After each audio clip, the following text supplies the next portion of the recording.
scene of violence there erupting at two marijuana farms out west in California. 200 illegal immigrants were arrested. More than 500 protesters showed up on scene there to try and antagonize that operation. One man was seen pulling a gun, appearing to fire on federal agents who were conducting lawful raids at those sites just outside L.A. The feds had arrived on the scene with a warrant for illegal employees. Other agitators can be seen here blocking roads, attacking agents with rocks. The CBP commissioner claims the pot farm in question is now under investigation for child labor violations. They've released this image of 10 migrant juveniles, 8 of them unaccompanied. President Trump's border czar says the protesters have now crossed a clear line. Listen. What happened in California is just another example of protesters becoming criminals. And they've been emboldened by even members of Congress who compare ICE to Nazis and racists and terrorists. I mean, the rhetoric is so high. And I said 2 months ago, it's going to end up with a loss of life. And we had one the other day in Texas. And it's not over. I mean, the rhetoric has to end. ICE agents are simply enforcing the law that members of Congress enacted. Well, California's Governor Gavin Newsom sharing his outrage, saying, quote, kids running from tear gas, crying on the phone because their mother was just taken from the fields. Trump calls me new scum, but he's the real scum. The attacks on ICE agents caps off a dangerous week for immigration officials who have faced 2 separate ambushes on their facilities and a whole lot of heated rhetoric. I don't care. Throw me in jail, do what you have to do. I'm going to continue to stand up what's right. Will be a reckoning for some of the actions that actual law enforcement have done. They are kidnapping people and transporting them to concentration camps. Those chilling words that we used to hear in movie dialogue about Nazis, papers please, are now more chilling than ever. Well, Charlie, the FBI is now offering a $50,000 reward for information that can lead to the apprehension of the guy who was seen there with the gun, appearing to try and shoot an ICE officer. Yeah, and it's really kind of extraordinary if you step back and look at it. You have the scenes that we saw right there, an actual, what appears to be somebody firing at ICE agents who are, as Homan points out, just enforcing the law. And then you have the governor of California, maybe Democrats, one of their very best hopes for 2028, actually siding with the protesters in this case against ICE agents and continuing to vilify ICE agents. And then you have the mayor of LA now talking about wanting to give actual cash payments to illegals paid for by American taxpayers who have been disrupted by all this. Look, 2 of the past 3 elections have been about immigration, illegal immigration. Democrats have lost both of them. The 2020 election was about COVID. I don't think that's going to come back. But if Democrats want 2028 to be about illegal immigration again, I don't think it's going to work out very well for them. But that appears to be the sort of direction they want to go in.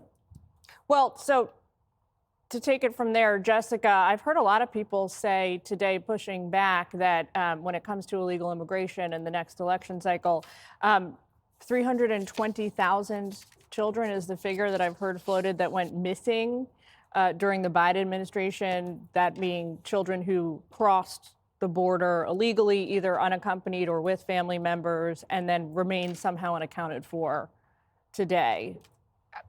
Not good, obviously, and Democrats had a loss in their hands in 2024 because of an immigration issue. I mean, it was also an election about the economy and inflation and grocery prices. But I have not seen a Democrat who says that we could run the same campaign again. Finding those children, taking responsibility for mistakes made in the first 3 years of the Biden administration, I think will be central to anyone who is going to be a real contender in a primary that will probably have 20 people standing up on that stage again. So not looking to go backwards on that. But in terms of looking at what's going on today and looking forward, one of the things that makes Donald Trump so successful is that he can be ideologically inconsistent and still maintain his support. And one of the things that I think in his gut he's actually more reasonable about are aspects of the immigration problem. Like when he says things like the people who, pick the crops or the people who work in the hotels, those are good people. I'm not talking about those people. I'm talking about the criminals. Then Stephen Miller comes in and he says, no, we mean everybody. But now Axios is reporting that they want to have a new visa system. They want to try to fast track these visas for people who do pick our fruit and pack our meat and clean our hotels. I'm sure Stephen Miller will freak out about that again, but that is the type of position that the average American, not just the Trump voter, but the average Democrat could actually get behind. And there was a new Gallup poll out today that was absolutely devastating for President Trump on this immigration issue. 35% approval, 62% disapproval. Now only 30% want immigration decrease. That's down from 55% just last year. Record high 79% think immigration is good for the country. Only 38% supporting mass deportation. Things are changing because of how people are seeing that this plan is being enforced. President Trump, if you're going to fast track visas for people, good folks that do these jobs, I think that's a step in the right direction. But Democrats have a massive opportunity. Well, Greg, everybody said who was in favor of legalizing marijuana, right? Legalize the pot, legalize the means of distribution, legalize the drug. It's going to see this huge reduction in crime, right? So fast forward to these two incidents this week, you're seeing a marijuana plant that is now facing multiple lawsuits for not paying wages to its illegal workers. You're seeing them facing an investigation now for using child labor. You had an illegal immigrant on the property who tried to shoot an ICE officer.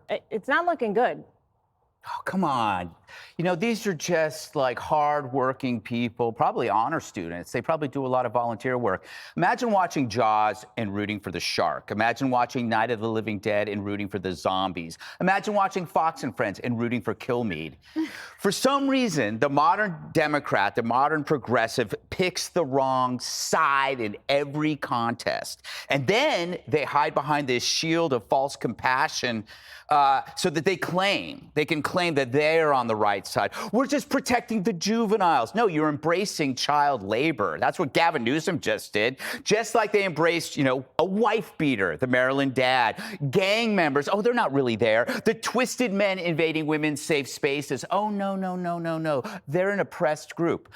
When you play that montage of all those losers, just remember, do not get your news or your polls from them because they don't mean a thing. What? You can claim they're devastating. You can claim the polls that doesn't mean anything because it's not credible. It is not credible. And I'll tell you why.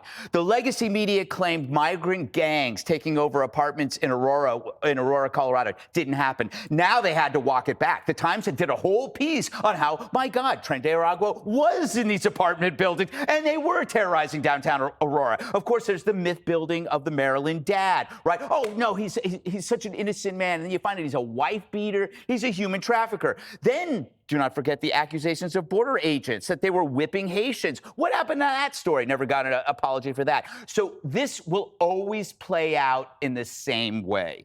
You enforce the law. They pretend to care.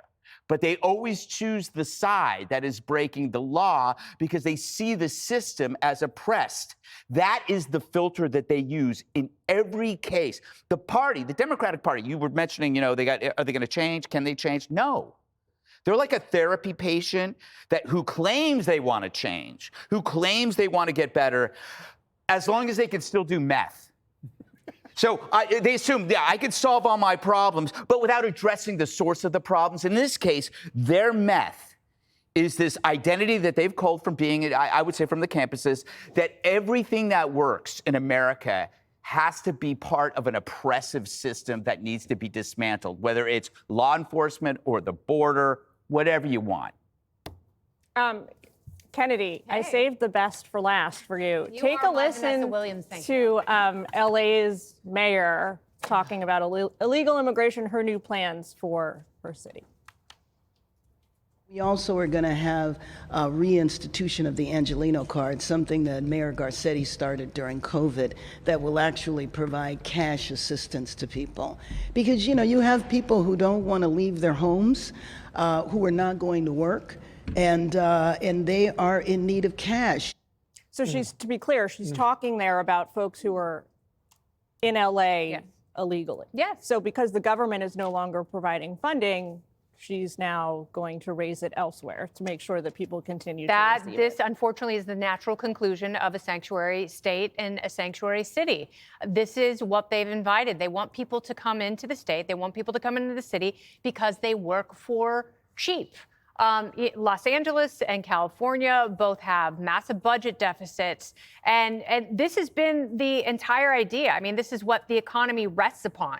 It's on the backs of people who are working for far less than minimum wage. And Gavin Newsom and Karen Bass aren't crying about that. You know, they want them to be voters, but they have no problem that their, entire industries are taking advantage of kids who are here. It's like, one could argue that being trafficked for work is almost as devastating as the sexual abuse that a lot of these kids also come across when they're not here with an adult. They get lost within the system. And, Gavin Newsom isn't crying about that. He ekes out these little crocodile tears whenever it gives him political cover for the failures, which are colossal and legion in his state. And so he will use this as a way of creating a political shield to make it seem like he's doing something, like he's crying for a moment about people who he has invited here and turned his back on and allowed pretty much every industry to take advantage of. Wow. Other than that, I think he's amazing, and I am voting for him again. I was just going to say, I think we're going to leave it there. This is going to be the first time in history I ever ended an A block on time, but now you have to say something. Well, no, I wasn't going to say anything other than Happy Halloween. It wasn't funny the first time. But it wasn't on camera. Had to get it in there. All right, well, coming up next. Now she's overtime. Now I'm overtime, and I'm distracted by the sound of Greg's furious marker scribbling. Click here to subscribe to the Fox News YouTube page to catch our hottest interviews and most compelling analysis. You won't get it anywhere else.